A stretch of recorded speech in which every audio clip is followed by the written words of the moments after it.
Hi, I'm Jesse with Texas Hardwood Flooring, and welcome back to another episode of The Floor Whisperer. Today, we're tackling a project that came to us through a trusted general contractor referral partner.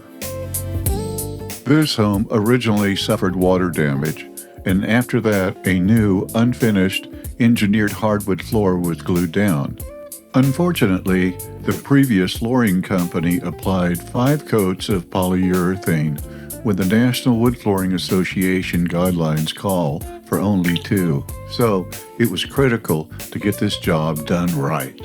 Upon inspection, we discovered some boards had wormholes that needed to be replaced. To repair this, we carefully removed the defective planks, cleaned off the old adhesive, and installed the new unfinished planks.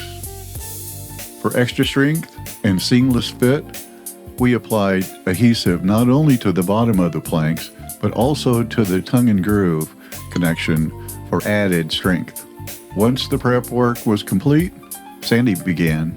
We started with a coarse grit sandpaper to level the surface and remove the old polyurethane and stain, being careful not to remove too much wood from the wear layer.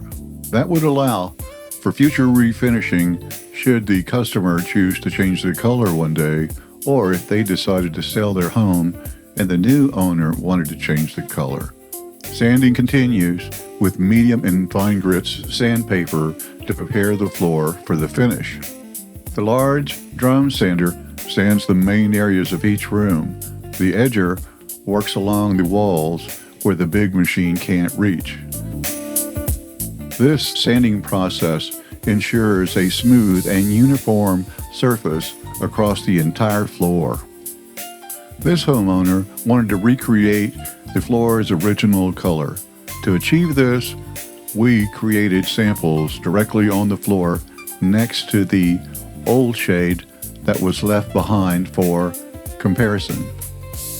Once the color was approved and signed off on, the homeowner had to decide between a satin or semi-gloss finish.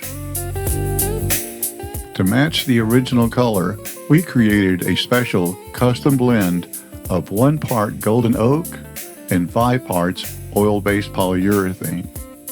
This formula gave the floor the exact color the client envisioned, and they were thrilled with the end result. With the sanding complete, we applied the first coat of polyurethane with the custom stain blend, and after it cured, we screened the surface to ensure proper adhesion before applying the second coat or final coat of polyurethane. The result, a flawless, beautifully restored hardwood floor, and most importantly, a very happy homeowner. I'm Jesse with Texas Hardwood Flooring, and this has been another episode of The Floor Whisperer. Thanks for joining us on this project. If you found this helpful, be sure to share it with family and friends who might need expert hardwood flooring solutions. Thank you, and we'll see you next time.